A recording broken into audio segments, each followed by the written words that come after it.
Good morning to you. It's time for the Impact program. It is a Monday morning, the 23rd of December, 1996, and I'd like to welcome you and let you know my name is Frank Sontag. Impact is the in-studio guest format where we discuss a wide variety of topics. Tonight I do have an in-studio guest. We've stopped counting how many times he's been here before, but one thing I do know, I've been on the air. This is the start of my 10th year. He has been on more times than any guest I've ever had on this program, and we're talking at least double digits. My in-studio guest is the founder of the Frontline Foundation. His name is Ray Castellani, and how are you, Ray? It's good to see you. It's good to see you, Frank, and thank you. Here we go again. This was 8 years ago tonight, or give or take a couple of days, that I originally was on, and so you've been on 10, I've been on 8 with you. But it's more than it's up there with double digits for sure. We're probably in the 20s or 30s easy, at least. Easy. As strange as it may sound, because you have been on so many times, there are people right now listening to us that have still never heard you before. Well, they heard you, I hope. Maybe not. Maybe they just turned into the program for the first time. What is the Frontline Foundation for those that don't know you nor have heard of you before? All right. Frontline Foundation was founded actually 9 years ago in December of 1987 on a very excursionary trip of 111 peanut butter and jelly sandwiches and a pot of coffee to the area known as Skid Row, downtown Los Angeles. And never realizing that this was the beginning, or maybe it was the end. I don't know. I think it's interesting I say that, but 111 peanut butter and jelly sandwiches were served that day in December of 1987, and as of last month, or this month, the beginning of this month, 545,000 meals have been served since, and that is a truly a miracle. And I always use the perspective of that's the Rose Bowl, when you're going to see the Rose Bowl being played football with Ohio State, I guess, and Arizona State. That's the Rose Bowl 5 times plus. And if all those people were to be served, that's how many people, if we call them people, would be served. It's an unconditional service. The food is, I believe I've always said, is a vehicle for me to give out compassion, understanding, love, and tolerance, and that's what I do. And that's what Frontline is all about. It's about giving love and compassion, understanding to their fellow humans in an area known as Skid Row in downtown Los Angeles. And we do it via the meals that we serve. 9 years ago, when you did your first serving that you just mentioned with the peanut butter and jelly sandwiches and the coffee, did you have any idea that 9 years later you would say something along the lines of, we've served over 540,000 meals? Oh, no, Frank. I mean, no. And if you tell me today that, Ray, 18 years from now, you'll be at 1.2 million or something, no, that is a true miracle. In fact, I would have stopped. Had I known, I would have stopped, because I never could have gone through the last 9 years, physically, mentally, spiritually, and every other way. Just couldn't do it. There's no way. So it was something that happened. It's a happening. It's something that did happen. Now you have to understand. We started out with a couple of volunteers, and now we have several hundred. I mean, people that are. And I also, Frank, as I think I was pondering this thought today somewhere in my head of the 8 years that have passed by since I met you, which is more than 8 years. It was 8 years in November. That you, and you've got to take this as a tremendous, whatever you want to call it, working of God's power through you, because you have been an absolute powerful instrument of helping thousands and thousands of people that we never knew. It's staggering that I've served what I've done, but it's also staggering in my mind that this little show of yours and the late at night, and the listeners, and the power of what you have put forth in these years, and the effort in these years to helping Frontline, and via that helping thousands of people. You have been a powerful instrument, probably the one stable instrument. That and the LA Times, which is I was talking about, has been a powerful instrument in helping Frontline. I just there's no way there's no way I can thank you, because it's beyond a thank you. But the people that from KLOS, the people that you know, the continuance of talking about a program called Frontline Foundation through your efforts is phenomenal. And I could, if I was the interviewer, I would say, Frank, did you ever think that when I came on your show, or when you get, that's good. I never even thought about it that way. Right, it's true. That so many people would have been helped as a direct result of Frank Sontag.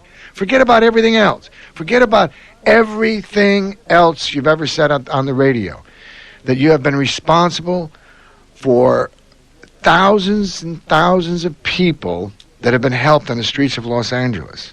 And you have been used as a true instrument of a power, God, whatever you want to call it. And with no strings attached. With you gave for the purity of giving, which is what I believe in. So I thought about that. I thank so many people, and I write letters, and I want to say to myself, gee, I've never sat down and wrote a letter to Frank, and there's so much in my heart that I want to thank you for, because of the people that I love, and the continuing, because all the time somebody says, I heard the Frank Sontag show the other night, and he mentioned Frontline Foundation. I mean, every time you mentioned it, people are helped. The awareness of what or what we have now accomplished. So anyway, I personally thank you. I personally love you. I personally care about you. And I don't even think we would be where we are today if it weren't for you. Oh, I appreciate that. Thank you.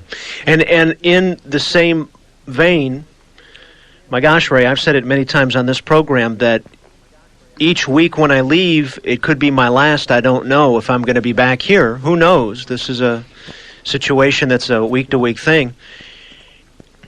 And I've been so blessed to be in this position and to have listeners like the listeners that I have. True. I mention you, I talk about you, and I come down from time to time and do that action, but it's the people that listen to the show that respond. Yeah, like I would ask people listening tonight to also, after we talk a little bit about some things that you need and some areas that they can get involved with, that some listeners right now, be they first-time listeners or people that have heard us for a couple of years and finally say, okay, it's time. Right. I thank them as well for making it all possible. Yeah, I had two guys last week come in. They've been like 2 or 3 years waiting in the wings, and they finally showed up, and it's really a trip and a half. The other thing too, Frank, we originated here on the show the $3 Club, and my God, as of yesterday, 119 members. Wonderful. And it's another such a powerful force. If this thing goes to where I think it can go, it's going to make Frontline's sale even greater, because it's going to extract me from the pie, and I'm able to rest my body a little bit. Yeah. And this is what is so exciting too, that these the people are involved. They're involved, and they help with it. They say, well, how can $3 help? My God, what a powerful force there is. 119 members now. Can we talk about that? Since you've mentioned the $3 Club, I want to put it out to our listeners that they have an opportunity to be directly, indirectly involved with your organization, and one way to do that is to follow up on what you're about to talk about with the $3 Club. Right. the initialing or the activating of the $3 Club. First of all, one has to be interested in what I'm doing, or in Frontline Foundation, and that is the purity by which the organization runs. And there's now hundreds of volunteers, but there's thousands of people that are involved with Frontline per se, and they believe in what I'm doing. They believe in what the whole is doing. They believe in Frontline. Their contributions are magnificent. The volunteers are a powerful core. I mean, they come from all over just to help an hour or two in the kitchen, and help in their little communities. And we have the regular donors that support. I can't go undonated. I mean, I have to have donations. It's silly not to say that, but I'm certainly not asking for that. But the $3 Club allows an individual that wants to help humanity. It has to be individuals that have humanitarian traits. I'm not looking just for a $3 bill. That's not what I'm looking for. I'm looking for that feeling, that love, that compassion that comes through when they send that $3 check or the $3 in cash. It's irrelevant, and keep up the good work. The notes that I get, the letters, the is staggering. I'm saving them now for the past. I should have saved them all along, but I just didn't. And all of a sudden, I started saving them. But the notes of encouragement, the inspiration that they're giving me, the people are giving me, because I need it. I'm wearing thin myself. But this it's a unique idea. It didn't come from me. It came from something bigger than me too. But it allows the individual the involvement of being part of something, even though they're not coming down to the kitchen. They're not making food, delivering food, and all that other thing. You know, something but it is so vital for it's a $3 Club. It is vital in order for us to continue. Let me put it that way. I believe it's that important. And if someone wants to get involved with the $3 Club, it is a monthly. What do you mean by $3? Okay, the $3, it's active. Let me just go through the little process real quickly. It's activated by $3 putting in an envelope, and I know it says $3. A note say, Ray, I want to join the $3 Club, and it comes in an envelope, and then I get it, and then that activates it. When at the end of the month, beginning of the month, of every month, I send out a little blue. A white envelope with their address on it, and then inside is a blue envelope and a little blue slip. And on that slip of paper, it says, here's my donation for the month, $3, and I wish not to participate this month, but get me next month, or I wish to discontinue my participation, and I'll pick up when I choose I want to. So their obligation is only a 1-month situation. And anytime they want to back out, that's it. It's not like, oh my God, I've got this big bill to pay, and but that's how it works. And then I will send you an envelope every month, and that's how it goes. And if someone is interested in becoming involved with the $3 Club, how might they do that? What's your mailing address? My mailing address, I forgot, it's very important. Anyway, my mailing address is Frontline Foundation, obviously. If it's a check, they make it out to Frontline Foundation. We're obviously a non-profit 501c3. And to P.O. Box 570-303, P.O. Box, Tarzana, that's Tarzana, California, 91356. And I want to thank all those members, Frank. They're your listeners. A lot of them are, and I mean they're just numbers now into the hundreds, which is magnificent. If someone would like to do that, and they may, again, I'm for some reason I want to address a part of the audience that is completely new, and we have it every Sunday. If they think, well, is that money going to salaries? Where's that money going to? Do they have paid staff? I'm trying to envision what Frontline is about. I have received nothing for 9 years of what I do. We have no paid salaries, obviously. But it also, the $3 Club, or the club that hopefully would support someone in the kitchen, that would support the continuation of Frontline. That's basically what I'm structuring it for. Right now, there are no paid employees, but I can only go a certain distance, and I'm distancing out, both physically and mainly physically. My mind still works pretty good. So I'm trying to structure this last little thing that I just would love to get someone in the kitchen and pay their to run the kitchen, and that's it. The Frontline Foundation will max out at someone in the kitchen and a secretary, period. It needs no more. I will not try to be any kind of an organization that'll branch out into recovery, non-recovery, who recovery, what recovery. I don't want to be anything except serve X amount of meals to these residents of Skid Row, and I'm not out to set any records. And this $3 situation is what's going to either make it, or I'm going to have to.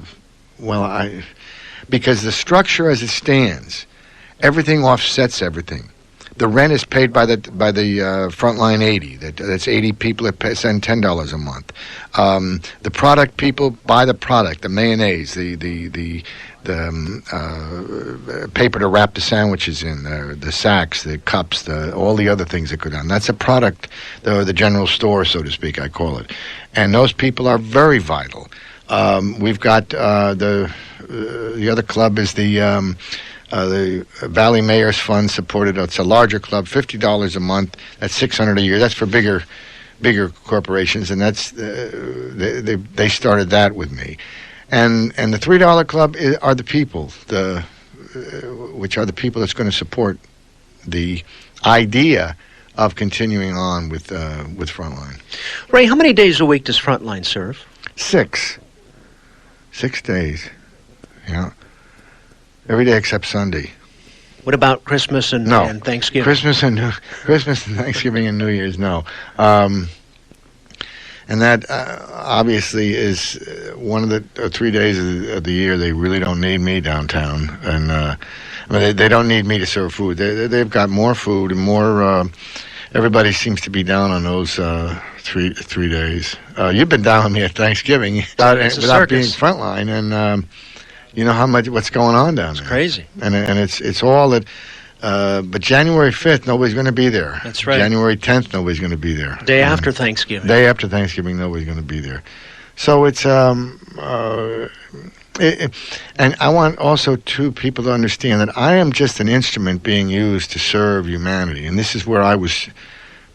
I didn't choose this; it was chosen for me by God, the power, whatever you want to call it. I don't want anybody to get any wrong ideas that I'm a saint or anything like that.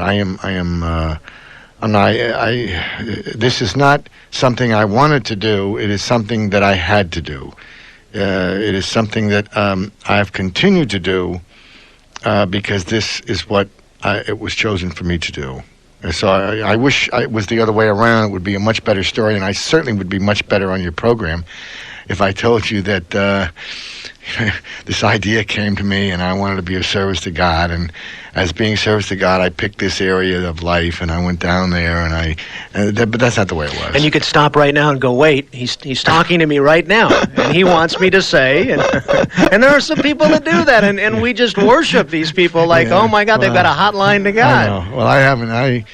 That's not me, and I certainly am not that, and I certainly rebelled against these last 9 years, and it's been very hard on me. It's been very tiring on me, and but yet every time I leave downtown to come back to home base, I have tears in my eyes for being used as an instrument, and because I love the people so much downtown and all people. So that's and Skid Row is an area of our town that, if we can be honest with ourselves, I think most of us, we think of Skid Row and we think of, that's the last place I want to go.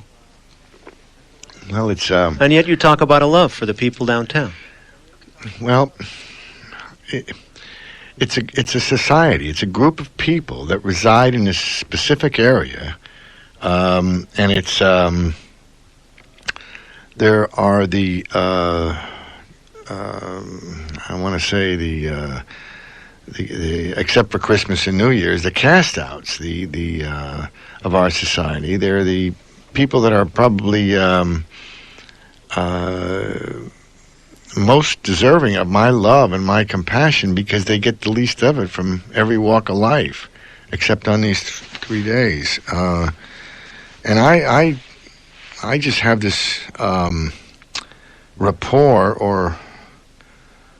But, Frank, I think it goes beyond this. I think that if our whole society, let's take it a step further here instead of getting me into Skid Row. Let me get out of Skid Row. How about the whole society caring about each other? How about the whole society saying, I love my fellow man? How about the whole society waking up in the morning and saying, what can I do for my fellow man today? What about if I started thinking along those lines, the same as I do down on Skid Row? So I don't want it to be that this is the way I feel about Skid Row. This is where I was chosen to do this work. For whatever reason, I don't know, but obviously not to make me any money or anything like that, but it's just that it's just my thing. But to take it a step further, let's talk about humanity. Let's talk about our world. Let's talk about our society. Let's talk about the giving and or how about the extreme selfishness of our society today. These are areas that I really burn in. I mean, as far as how I feel, and I'm very passionate about. I'm not I have no, I've said this before in your show, I have no color. I don't know what white is. I don't know what black is. I don't know what man is. I don't know what woman is. I don't know any of these things. And I'm very ardently, I'm very... I'm very passionate about these things because I believe in equality. I believe in these. I really believe this, and I don't see any of these. I'm not a segregation. I don't know any of these things. These things don't enter into my mind. I just see my brother, my friend, my human being, woman or man, is irrelevant. I don't care whether the woman is pregnant or non-pregnant. Who cares? I don't care if you got 25,000 kids. If I was talking about kids, the phones would be ringing off the hooks and they'd be lining up and they're down there. But what about the human being that was a kid 25 years ago that's standing in line all night for a meal? What about that kid? Their kids. And this is what it's an extension. It allows me to wherever I go or whatever I speak or however it is to speak about these things. I'm not interested in the dirty dirt of the president or the dirty dirt of this or the dirty dirt of that. I mean, I can put my energies in something better than that. I don't care whether a person is a drug addict or a non-drug addict. I mean, my God, I can't pass judgment on things like that. And so this is where it takes me. It takes me to those areas. It's not just... Skid Row or these are, I have been taught so beautifully from people of Skid Row how to love and more and to have compassion and tolerance. These are the words. This is what I want to stand up for: tolerance and understanding and compassion. Not African American. I don't even know what African American is. I don't know any of these things. I just don't know. But we have segregated the world in such a state that it's horrible. And look at your shows today on TV. My God, we have every walk of life on there trying to find the oddities of our society. And but what's the matter with we're going to spread? This is Christmas. Everybody wants to be at peace. The first Noel. Everybody wants to say, it's a beautiful Christmas. Merry Christmas. That's what everybody's saying. Well, what about Merry Thursday or Merry Friday? This is what I stand. This is what I believe in. I don't believe in giving anybody an extra inch because that's not what I'm about. I'm a believer about giving everybody equality. And the only way I can do it is to be an example, not to talk about it. Because if I was talking on your show, Frank, for 8 years, and I came on here 8 years ago, and you said, well, Ray, what have you done in the last 8 years? And I said to you, well, I fed 500 people. Oh, boy. I mean, do you know what I mean? Yeah, it's easy to talk. Oh, man, I can talk a great game. It's another Right. thing to actually... And if I wanted to go out and say, well, start talking about the kids and start talking about there are no kids on Skid Row, number one, but the media and all that other hype has all these pictures of the kids, and they're giving out 10,000 meals. They come from all over the city to go downtown and reap all the presents from all that money that could have gone to the street people that are living on the streets 365 days out of the year, in the cold and the rain and the sleet and all that other things, and the heat, the 100-degree heat, with no water in the summertime and no hot soup in the wintertime. What about that? What about that for a humanitarian purpose? We've got a situation in our own backyard where ice cold water is not served to these human beings. Downtown Los Angeles, in our city. And the mayor or anybody else, they'll sit here and they'll talk about how this should change and that should change. Get in a truck with some water and go give these people some ice cold water. That would be something to do. And that's what I believe in. The same as in the wintertime when it's cold out there, we want to make soup and bring it down. Hot soup when their hands are so shaken and it's cold and it's rainy. And that's an action. And that's not a big action. And if I sat here and told you that, oh, I'd like to have a soup kitchen, and I'd like to have this, and I need the money for that, and I need the money for this, and I need the money. I don't need the money for any of that stuff. All as I need is somebody. I don't need anybody. I could bring the stuff down on my back, and that's action. And that's what I believe in, and that's what I stand for, and that's what I have compassion. That's what I am concerned about. I'm concerned about my fellow man. I don't have to go to Afghanistan. I know we got problems there. I don't have to go to China. I don't have to go to Istanbul. I don't have to go to any of these places. I just got to go downtown L.A. and just give out a little bit of love, a little bit of compassion, a little bit of understanding. And this is humanity at work. And that's the way it is. But everybody doesn't think that way, and that's okay. And I want to make this clear. Please, under no circumstances, to the listeners, am I trying in any way, they're going to call up and probably castigate me, any way trying to transform anybody into my way of thinking. Please understand that. I do not want you to think my way, because I think I have tolerance for my fellow man, compassion, understand. Don't think those ways. Those are bad ways, but those are the ways I think. So if you're going to put me down, those are the reasons you're going to put me down for. But that's what I believe in. I believe in love of my fellow man. And if that was permeated in our society today, we wouldn't have the turmoil that we're in today. We are in such a turmoil, and we're still talking about the turmoil. I mean, silliness about worrying about the gun control or the knife control or the strangulation control or whatever control we got, the battering, it's all hate. It all surrounds with hate and venomous ill feelings inside the human being. And it just bubbles over into these, to these ways, bashing a baby's head in, killing a wife, murdering this, murdering that. That's what that's the best that we can do. Well, if I'm the best and all I got to get down is give a little water to my fellow man and give a little soup to my fellow man, I'd like to do that in every neighborhood. Every neighborhood. Can you imagine what that would be? Just give for the purity of giving. And not have an investment in anything in return. Nothing. Can't ask for anything. I don't want to feel good. I don't feel good because I do these things. Everybody, they're going to call and say, oh, Ray, don't you feel good? No, I don't. I just do it because that's what I'm chosen to do. And I walk the way I talk, and I've got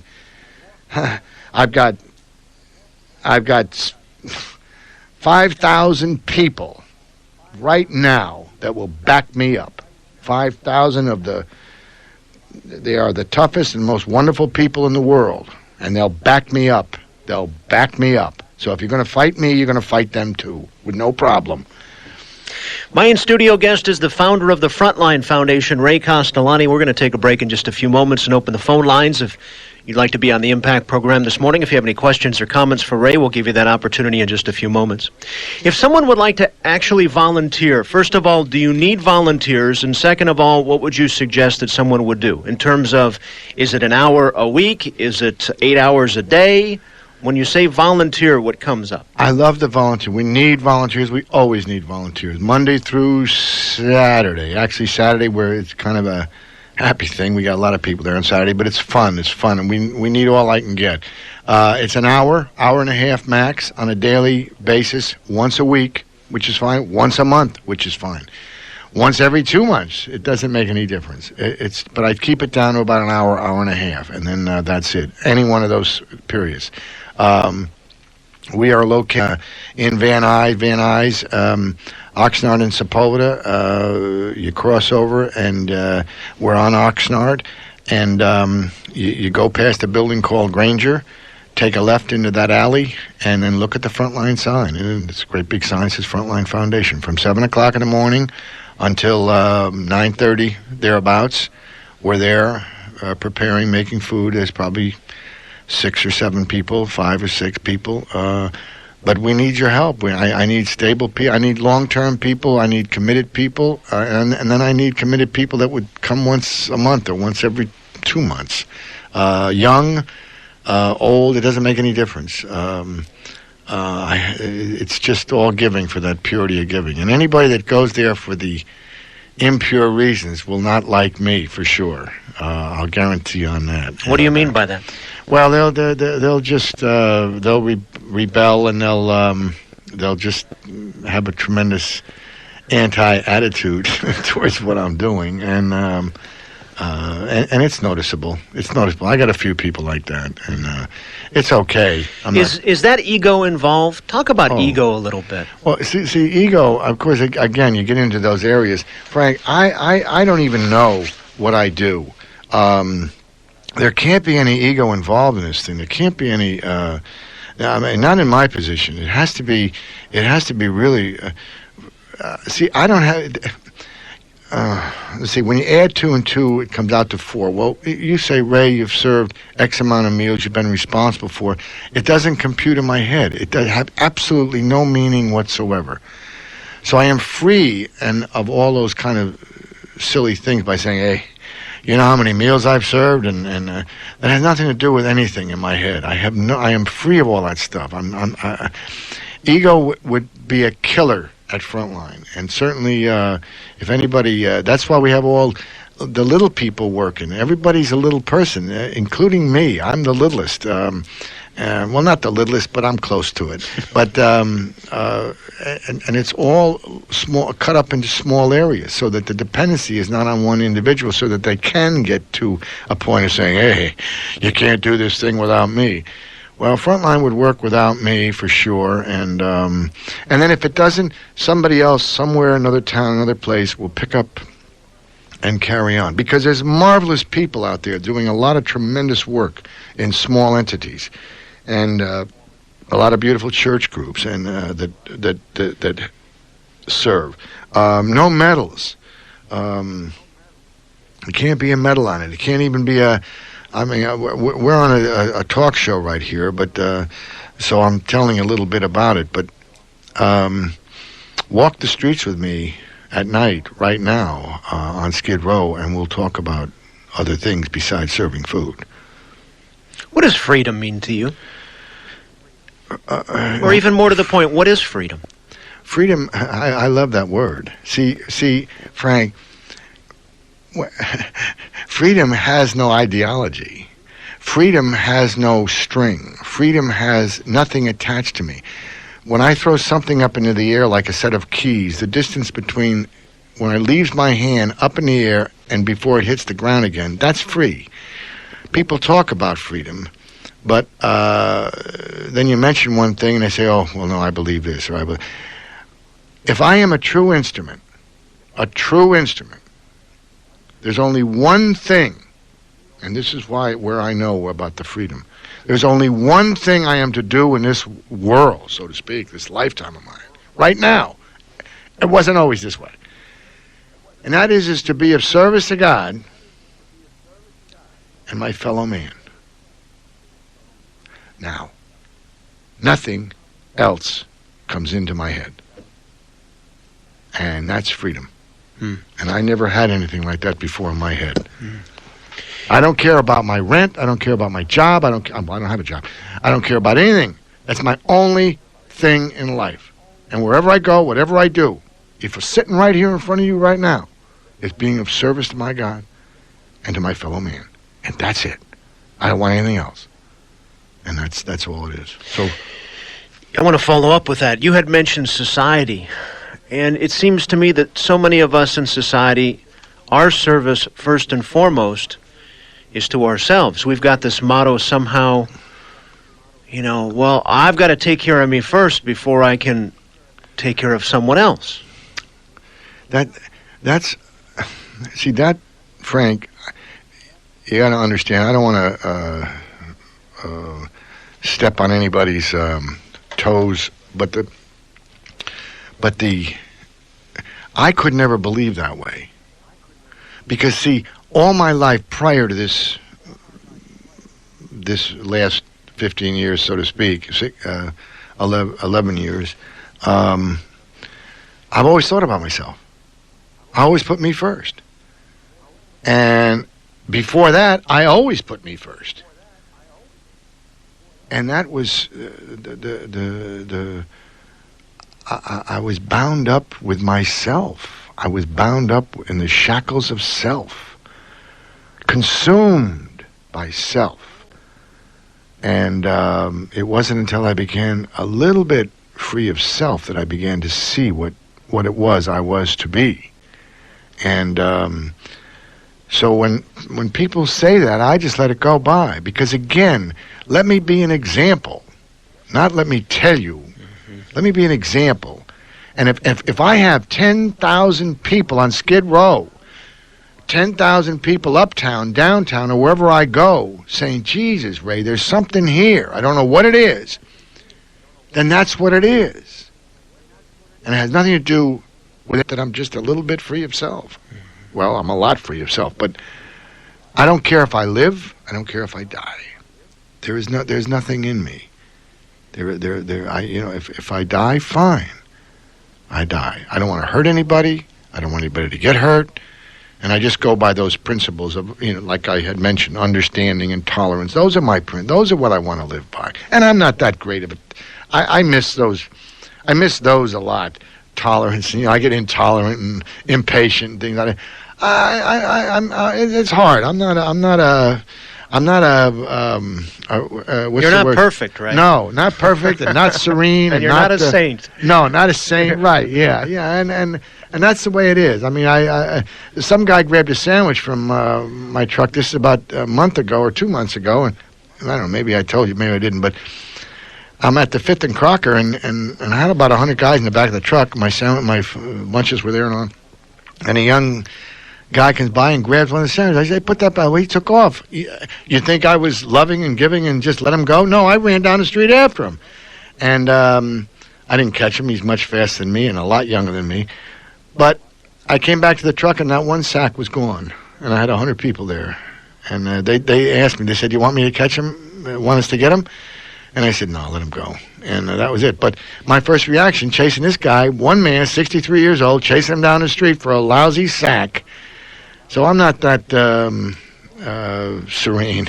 And there's something to be said about that, and there's something to be said about you come back, 100 people there, and everything is still in the truck. Yeah, that's the respect that I got. That's right. That was beautiful. They all knew what I was doing. But I believe so much in what I'm doing that, and the principles that I go by, that they all know that too, and they respect that. They have a tremendous amount of respect, and I have respect for them. You want to take some calls? Sure. Okay, let me give out the numbers. As long as they're gentle. Okay. Let me give out the numbers, and then we'll take all of about a 60-second break.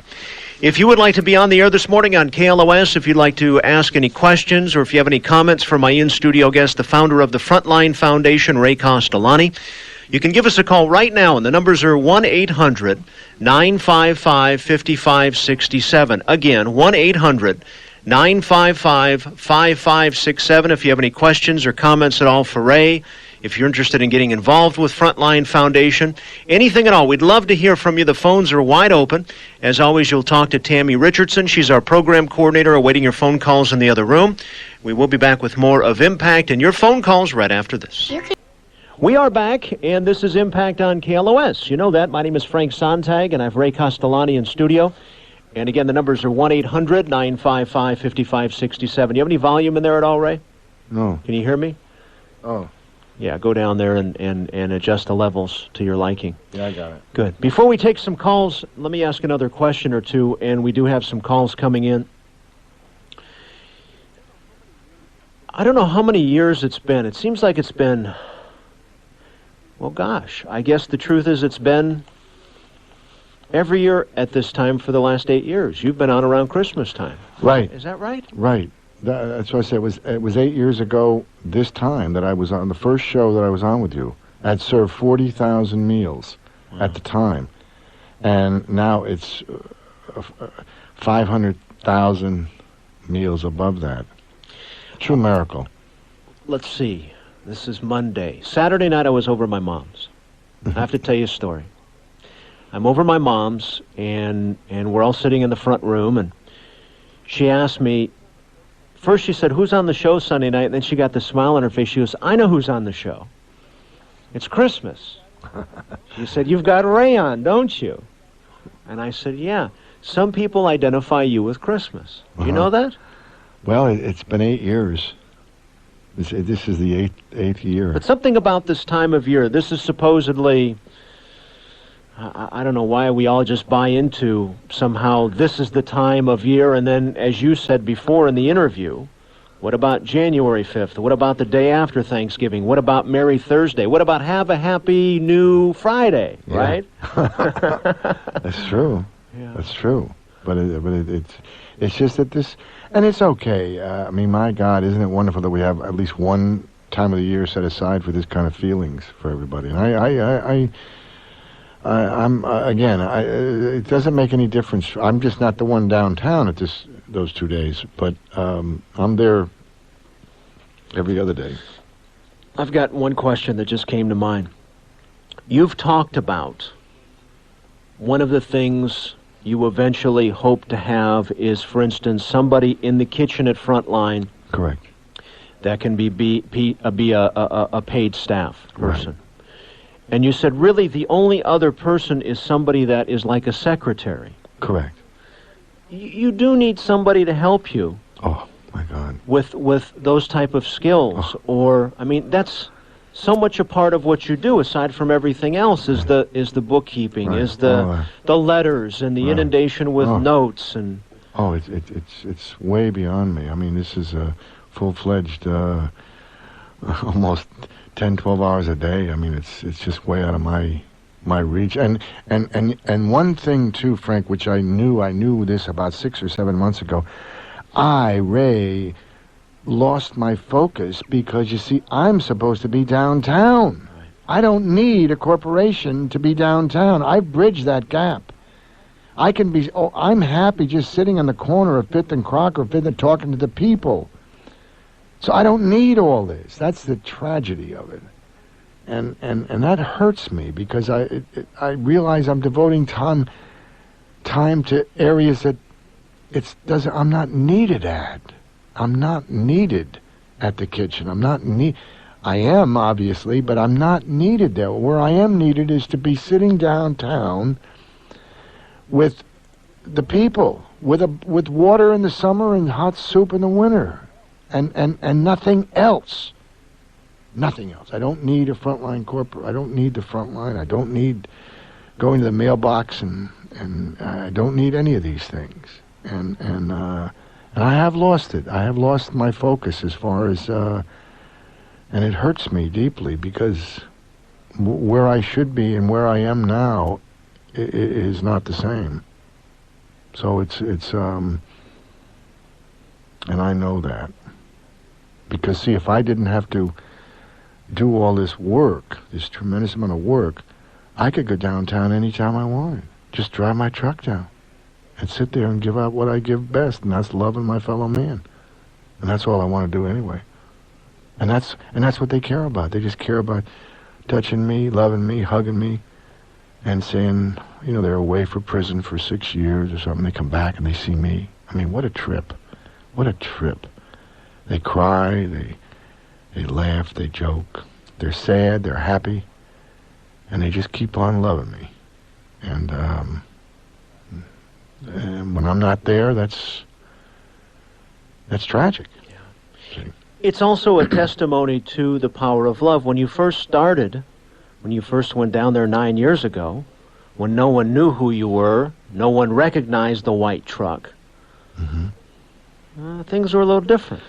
Well, yeah, they were a lot different. You know, it was Noreen and I mainly. We used to go down there at night and just to show the people that I'm here. Trust me. I just care about you. And it was many nights. Noreen and I would go at night specifically, and with my wife, she's very small, and of course I'm fairly old, and just to show the people that I'm here in peace, and I'm here because I love you. And gradually, they began to trust me after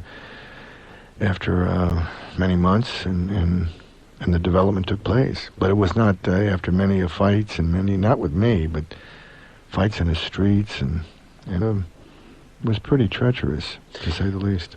Do you find it interesting that we as a society tend to, again, perceive Skid Row as, oh, that's a violent area, and yet we profess to be so civilized, and when you look at what's happening in our culture and our society, let's talk about really who's really the one in trouble. Right. See, we'll say, you know, castigate the people on Skid Row. Well, they can get jobs if they want to. You know, that's another big thing. That's a real important issue, isn't it, folks? Anybody got a job for any of these people downtown, let me know. I'll have them at your doorstep tomorrow. So they're certainly, they'll be there. But I don't think you'd want them. But anyway, there's so much more decay, and I say decay, Frank, in our society outside of Skid Row. That it's a utopia in Skid Row compared to the decay that has happened in our society. And this is tragic, and this is not about to turn around. Not in my lifetime, and I'll tell you something. I don't think it's going to be in your lifetime either. Greed, selfishness, fear. That's right. Fear. Oh my God. I mean, think about just go through Truesdale or Beverly Hills and see how many high gates there are, and how many the cameras are watching the people. Who are the captives? The people on the street or the people in the houses? You know, I think the people in the houses are the ones that are more paranoid and afraid, and they should be. You know, like I said to Noreen coming over here, I mean, getting a little A&M over here, a cup of coffee. You couldn't go in. That's right. You had to get it through the machine, and not the machine, but the way they rig it up. You had to wait. I said, this is our society, but it has to be this way. Who's going to try? They're going to rob this store, and they're going to shoot the attendant, and they're going to walk away, and they're going to go down the street on a wild chase, and then they're going to get some lawyer to get them off. I mean, that's the way it is, and that's the way our society is. And then we're going to have, I believe that I got to pay, I'll be responsible for what I do. I got to be responsible for what I do. I am responsible for what I do. But if I went and killed somebody, then all of a sudden I'm not responsible for what I do. I have a dear friend that has worked in the prison system. In fact, he told a similar story to your coffee story. Only it was ice cream. He said, what a tragedy. I went down the street, and because of the state of society, I couldn't even get an ice cream. Mm-hmm. But he also talks about the prison system and how he's rarely met somebody that is guilty. A lot of people say, I didn't do it. I didn't do it. That's right. I don't know. Yeah, that's right. Nobody's guilty. Everybody didn't do it. The people I meet down on Skid Row, they say they're guilty. Yeah. And they serve their time. Yeah. And they say, yeah, this is what I did. Something about responsibility. But the people of Skid Row, they never say that. They never said they got a wrong deal. And downtown is the biggest open penitentiary you'll ever see. A lot bigger than the ones they have in Folsom or any of those other prisons, because it's just open, and everybody's for penitentiary. They're all there. And they can stab somebody with no problem and get away with it because... We talk about fear, and yet I've asked you this. I know the answer, but I need to ask it. Are you afraid down there? Frank, again, if I was afraid, there would be something wrong with my system. I can't even... so that's where that freedom comes in. If I had fear, I wouldn't be free, would I? I'd be shackled with something else. No, I am totally devoid of fear. I have no fear. If I'm not sorry if I go through a red light, I'm not afraid somebody's car is going to get me, but I'm talking about the shackled with the fears of impending doom, or am I going to make enough money to pay my child support or my rent or something? Or I'm afraid I'm going to lose my job. Or afraid of everybody, mostly people, especially in our society today, afraid they're going to lose their job. What am I going to do? How am I going to make money? How am I going to be able to pay my car or my... Those are the fears that I'm talking about. Fear that I'm not going to have a girlfriend or a boyfriend, or fear I'm not going to... just on and on and on and on. And when I do what I do, I never worried about money. I never worried about... we did this all on nickels and dimes. And I'm willing to close tomorrow if we can't sustain it. It's okay, man. I'm getting knocked for serving 545,000 meals. Oh, bad man. And but fear is something that I've really, truly have outgrown. And I trust my entity or my power or my source so much that I am truly only his instrument and only want to do his work. So what have I got to be fearful for? And there's no fear in me. We do have a couple of lines open, 1-800-955-KLOS or 1-800-95-5567 are the numbers. And Jeff, good morning. You're on the air on KLOS with Ray Castellani. Hello, Frank. Hello, Ray. How you doing? Hey, Jeff. Okay. Let's see. Love your stories. It's great stuff. I want to mention I started about Thanksgiving last year of just going out, and I had cooked all day, had, about 16 huge plates of food, passed them out in Hollywood, and great feeling down there. There's a lot of needy people out there. Beautiful, Jeff. I doubled that this Thanksgiving, 37 plates of food. I hit Hollywood and went down to kind of the Skid Row area downtown, and about got mobbed. Be careful now. Oh, my God. I mean, we started handing them out, and people came from up the street, down the street, across the street. There's like 20 people right there within a matter of seconds. Right. And they'll fight for that, so you be careful when you do that. It was pretty wild, yeah. We're going out, this Wednesday down there as well. On Skid Row? Yeah. Hit Hollywood first and then get down there, so... Well, just be careful. Yeah, definitely. Absolutely. Tell him you know Ray. Hey, I know Ray. Crazy, but it's a panic, and they just think that you're going to be their only meal ticket, and you've got 16. I used to go down with 1,000 meals and have the same problem. So don't, but see that I can go down there in the middle of the night, or say at 5 o'clock, anytime, and have what you had in the back of the truck, and open the truck, and not one person would reach in or even make a step in the wrong direction. I mean, they're just absolutely, totally, unequivocally respectful of everything I do. Well, I heard you say you were on Oxnard? Yeah, Oxnard. I'm about a mile away from you, so I'll definitely see you this week. Well, come in. You got it? All right. You got the address? I mean, you got the way to get in? You just pass the Poveda and then go and you see there's a building Granger and take a left. All right, no problem. Okay. Thank you, Jeff. And you keep up, you keep up what you're doing. That's beautiful. Just be careful downtown. I'd like to say something, too. Recently, through the holidays here, people will ask me what I did, Thanksgiving and stuff like that. I tell them what I did, and I get a lot of strange reactions. A lot of people initially say, oh, what organization were you with? And I say, no, I did it by myself. And I'd like to say that it's easy, and a lot more people should do it. Beautiful. That's beautiful, Jeff, and that's so true. Yeah. That's so true. And you just keep giving. Don't worry about what other people think. Right. No, I'm not going to stop. That's for sure. Yeah, right. All right, man. All right. Have a good one. Right on. Thank you, Jeff. You bet. Appreciate the call. Daisy, you're on the air on KLOS with Ray Castellani. Hi, Frank. Hi, Ray. Hi, Daisy. I like that name. Thanks. That's what you said in a letter that you wrote to me, too. Right, that's right. I did write you a letter. Yeah. That's right. Okay, go ahead. A couple of weeks ago. That's actually. right. That's right. I was driving home tonight from Christmas shopping and had to tell you about this experience I had with my almost 10-year-old son and my daughter who turns 8 the day after Christmas. Mm-hmm. And they found the envelope for the $3 club. Uh-huh.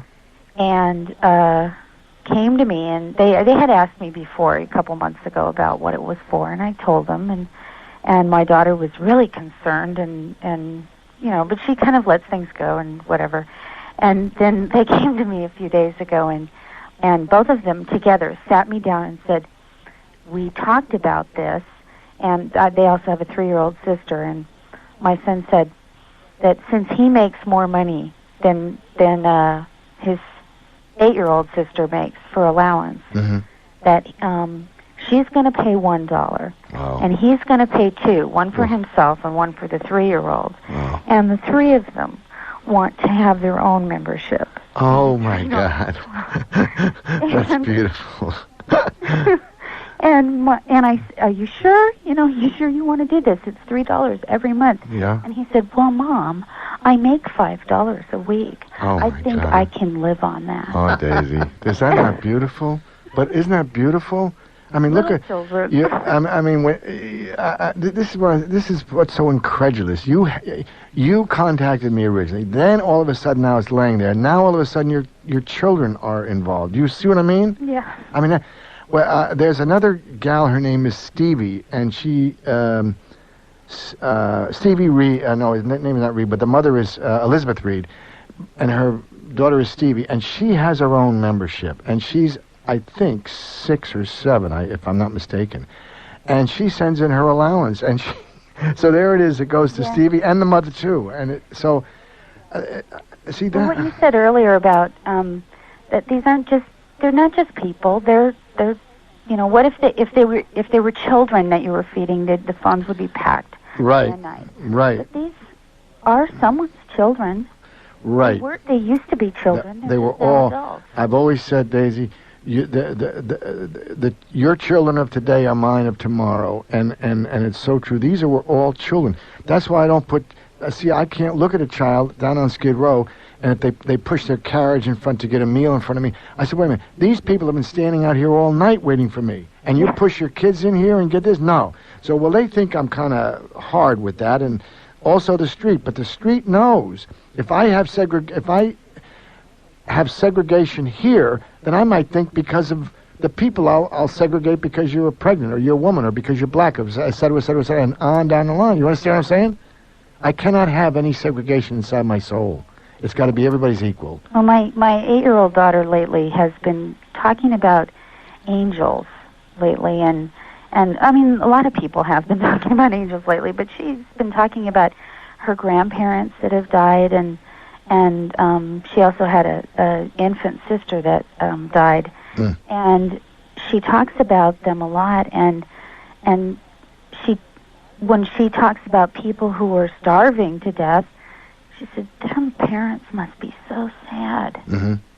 And it just breaks my heart to think, that someone, if it was my daughter, my grown daughter on the street, I would hope that someone would give her a sandwich. Mm-hmm. Thank you. Yeah, I love you, Daisy. So my children are sending their $3. I love it. I love for it. the 3 of them. And they will hear from me at the end of in December or January, rather.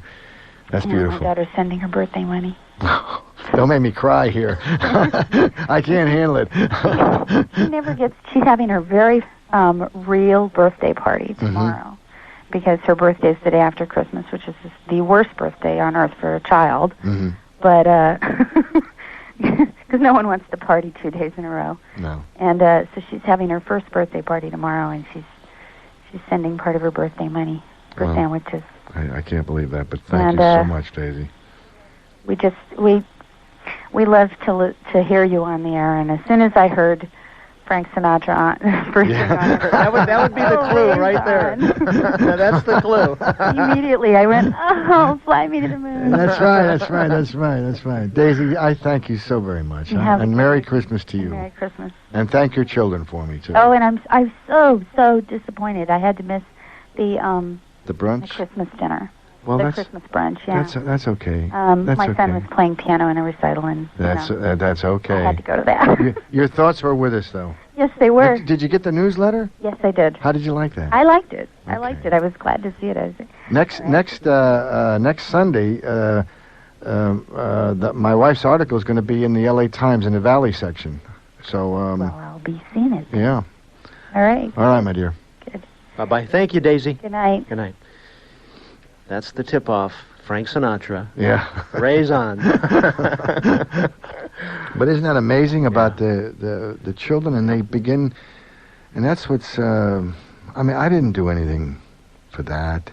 I mean, that's a powerful statement because something was reached to them, and they learn how to give at that early age. And I mean, I love this Stevie, and she wants her own envelope. They want their own envelope. They don't want to be with the mother, so they got to get their own envelope every month, and they do, and it's a trip. Dan, you're on the air on KLOS on the Impact program with my guest Ray Castellani. Good morning, Dan. Good morning, Frank. Good morning, Ray. I'm really liking what I'm hearing. I'm experienced with living on the streets, and by my experience, I can tell that you're speaking the truth, Ray. As you say, if you weren't, you'd be in trouble in the neighborhood you That's right. you work in. I several years back was affiliated with some people up here in Santa Barbara who have fought for a lot of, shall we say, residentially challenged people in the area. I like the way that you phrase that. Well, one of which was to get voters' rights for people without an address, which was bigger than class action. It's called Impact Law. It was done through Channel Count with legal services and a bunch of other people that I've basically lost touch with. We had a coalition here that got pretty active during the Reagan years because the media was in town, so we used those to the best of our advantage, fighting sleeping laws and et cetera. And the way you speak reminds me of Mitch Snyder, who we were blessed with his backing from Washington, D.C., got involved in the march in '89. And you're the first person I've heard that's speaking and resonating the same kind of truth he was. God rest his soul. I like your attitude. I like all the I hope I can say this on the radio, the non-BS ways you approach the problems at hand. And I think that's really what it takes to do these things, not involve too much of people's, like you said, trying to cure people too much. It's just basic needs and taking care of what's at hand. And as far as I can tell, even living up here in this nice community, it's like Hollywood was in the 30s up here, and but still we have quite a massive problem here also. I myself have been helped out of the situation by certain grants. I won't go into detail on that, but I've been kind of living the life of Riley for a year and a half, kind of getting myself together, and it's comfortable. It's more comfortable than it was sleeping out at the beach and living that lifestyle, what I used to call out in the wind. But now that I'm not out there any longer, my comfort isn't comfortable when there's other people that aren't comfortable. And I see that every day here in the community of Santa Barbara. And one of the things that I'd like to do, possibly, if I can get myself motivated, is to possibly, like you said, it would be wonderful to do this in every neighborhood. And some other callers have mentioned that, well, you were mentioning who's really imprisoned, the people with the high gates in Hollywood or the people on the street, which definitely rings true to me. So what I was thinking, I don't know how to go about the nonprofit status and organizing things like that. There are some providers in the community, but they're mostly religious, things like the mission, where they basically, what I've experienced in those establishments is kind of a moral browbeating for the fact that you're impoverished, which I find nauseatingly hypocritical in my mind, and it's demeaning, and they force you to listen to their dogma so you can get a meal. And I like the attitude of just providing without any hearsay overholding it. There is a Catholic organization which doesn't do that, but the other organizations have a tendency to want to manipulate you, i.e. the Salvation Army and the Mission here. Dan, I want to let you know we've got some other callers on hold here. So anyway, if I write, I'd like to join the $3 Club this next month. Beautiful, I love you. And possibly, if I could, ask if there's any information that you could send or tell me. Oh, you'll have it. I'll put it in the mail to you. All right, thank you. In other words, when you activate it you got the P.O. box? Yes, I do. And then I'll send you a lot of good little information. So you'll have everything at your disposal, and you can make your decision then too. Excellent. Okay. Thank you. Thank you so much, and keep up the good work. Thank you. Thank you, Dan. We appreciate the call. Glenn Hodges up there in. Glenn's a great guy. Yeah, he's something again. Glenn's a great guy. Let's see here. We'll go to Robert. Robert, you're on the air on KLOS. Good morning, Frank. Good morning, Ray. Good morning, Robert. How are you? Fine. You know who this is? Robert Van Robert. Meter. Sure, Robert. Basically, what I wanted to say is that I do appreciate what you're doing, Ray, and I also wanted to ask you a question. It's not too heavy now, Robert. No. Okay. I was just curious what you've learned from the people down on Skid Row in the 8 years that you've been doing this. 9 years that you've been doing this. Well, if I can just go through it real quickly. Deepened my understanding for humanity. My compassion deepened. My tolerance deepened. My love, it opened my heart up, deepened. I would probably say that the principles that of purity and honesty and unselfishness that I have tried many years ago and now have incorporated into my life, especially they've heightened to a magnificent degree for me. The freedom of self, which Frank and I just spoke about, has now plays a major part of my life, and of course the unselfishness.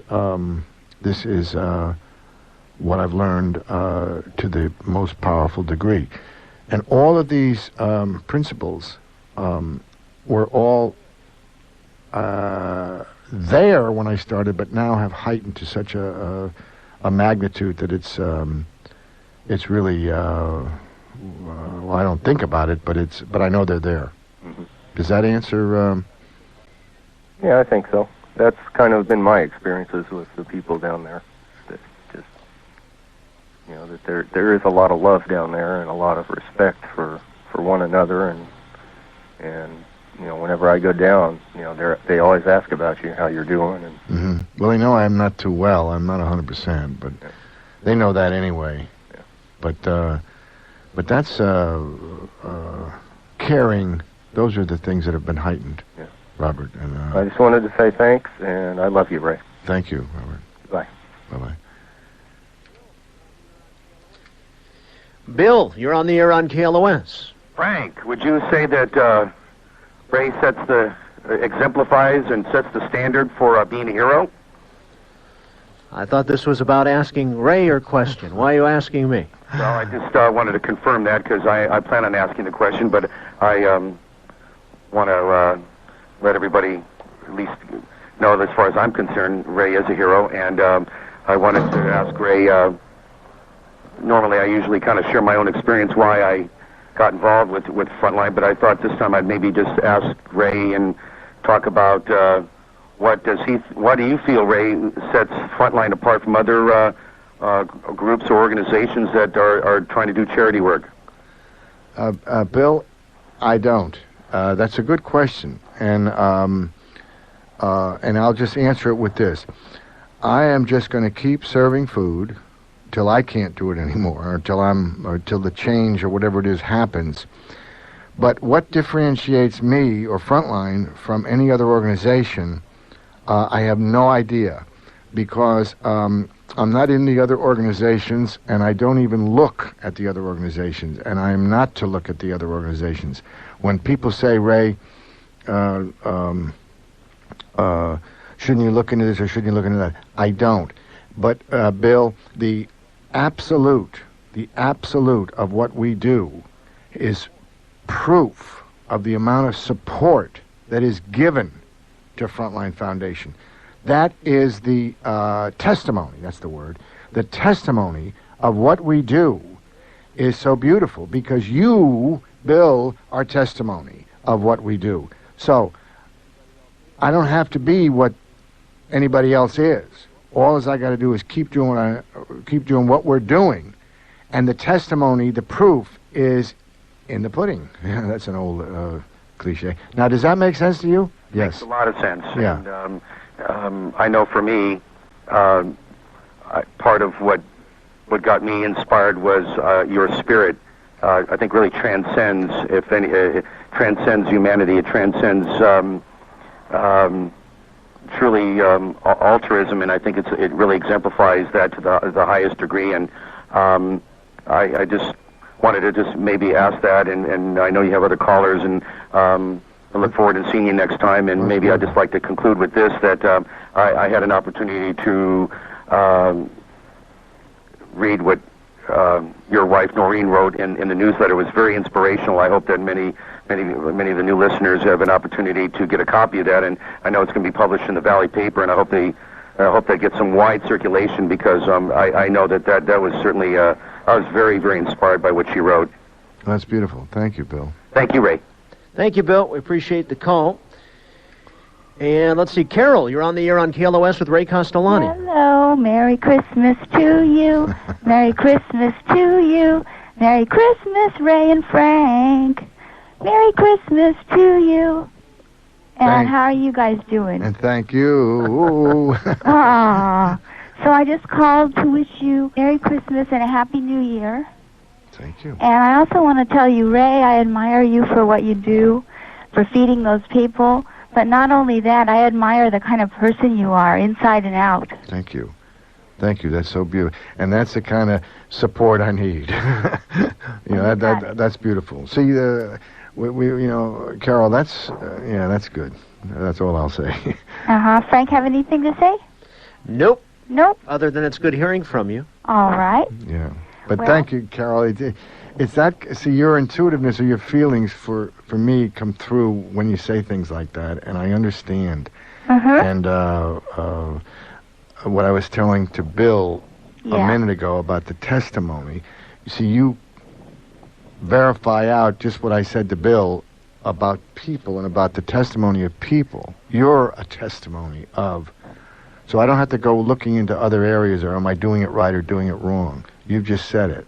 Thank you. Thank you. Thank you, Carol. Okay, Happy New Year. Happy New Year to you. You as well. Bye-bye. Isn't that wild? Yeah.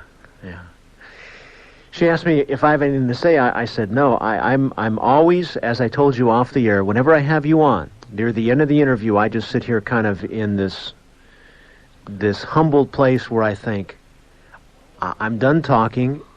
I want to go home with Ray and Noreen and the dogs and just hang out. And then I think, I got to be here till 5 o'clock talking. No, I don't want to do it anymore. So. But you see, when we opened the show, I said see, everybody is an instrument being used, and without you, my God, I don't even know where we would be, because you're the voice that's going out. So that is needed. That is so needed. The same as the person that never goes downtown that makes the sandwiches. They are needed. Yeah. And that's and you've been downtown with me many times.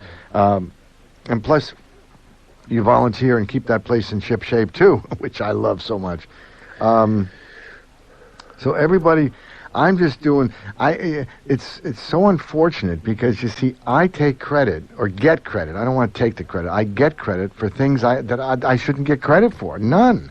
I should get credit for showing up. That's a good one. And I should get credit for closing up, maybe. Who knows? But the rest of the credit goes to the people. This belongs to the people, Frank. This belongs to the people. It's not an organization run by me. It's the people organization that put their entities, the volunteers, it's their program, and it belongs to them. I just am the instrument right now holding it together. So one of the first times I asked you in early interviews who was frontline, you said the people. Right. Well, it's still the people, and it will always be the people. And I just believe that firmly. This voice on this end wants to share this with the listeners. Once again, if you would like to contact Ray, if you'd like to get more involved, if you're interested in volunteering, if you'd like to possibly be a member of the $3 Club, the mailing address is as follows. It's P.O. Box 570303, and the city is Tarzana. Zip code is 91357. Again, P.O. Box 570303, Tarzana 91357. And in case you missed that, you're welcome to call the program tonight. We're on till 5. You're welcome to call the switchboard. It's posted on the board. And in one way or another, we appreciate just the very fact that you kept us company tonight on this late hour. It's late. Yeah, it is. It's time to go on your end. But it's... I just want to thank you, Frank, again, and I want to thank your listeners, because I need each and every one of them, especially now more than ever, because I want to be close to the people downtown, and I can't get close anymore because we've gotten so big. But it is Christmas time, and I just humbly thank you, Frank, and thank you for all that you've done, and I just remember that we're all God's kids. I love that, and there's no specialties or priorities or anything like that. We're just people trying to make it a little bit here in this world. Yeah. But and we've done a fantastic job, Frontline, and the people. So I always get the same as you. I always get down and say, well, I'm leaving now, and, well, wait till the next time, I guess, you know. Yeah. But just thank you for being you, and thank you for all that you've given me. You're welcome. Thank you. Thank you, Ray. I love you. I love you, too. Let's see. Let me think here. How to end the program. Decisions. Oh, okay. We'll play Frank Sinatra. We'll be back. This is KLOS.